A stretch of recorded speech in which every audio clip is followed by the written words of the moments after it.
Saturday, October 25, 2025. Our devotional is the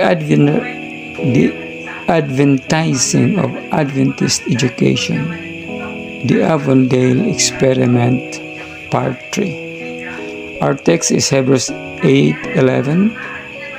All shall know me, from the least of them to the greatest.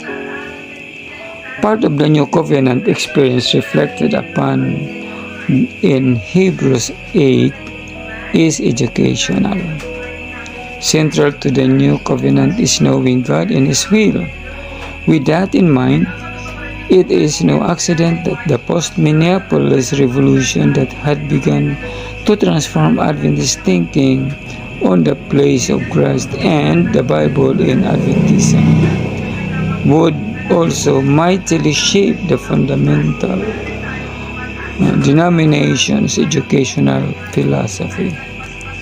It was in the light of the Avondale experiment that Ellen White wrote that, open quotes, human productions have been used as most essential, close quotes, in prior Adventist education, and the Word of God has been studied simply to give flavor to other studies. That model, she asserted, must come to an end. The Bible should not be brought into the schools to be sandwiched in between infidelity. The Bible must be made a groundwork and subject matter of education. It should be used as the Word of the living God and esteemed as first and last and best in everything.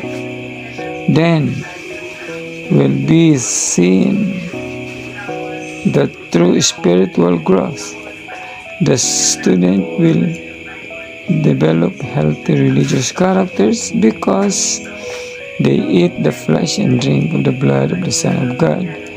But unless watch and nurture, the health of the soul decays. Keep in the channel of light. Study the Bible.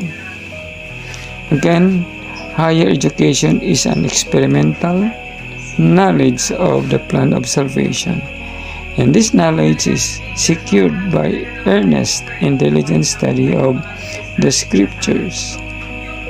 Such as educational will renew the mind and transform the character, restoring the image of God in the soul. It will fortify the mind against the adversary and enable us to understand the voice of God. It will teach the latter to become a co-worker with God, co-worker with Jesus Christ. It is the simplicity of true godliness, our passport from the preparatory school of earth and the higher school above. There is no education to be gained higher than that given to the early disciples, and which is revealed to us through the Word of God. To gain the higher education means to follow His Word implicitly. It means to walk in the footsteps of Christ, to proclaim His virtues. It means to give up selfishness and to devote the life to the service of God.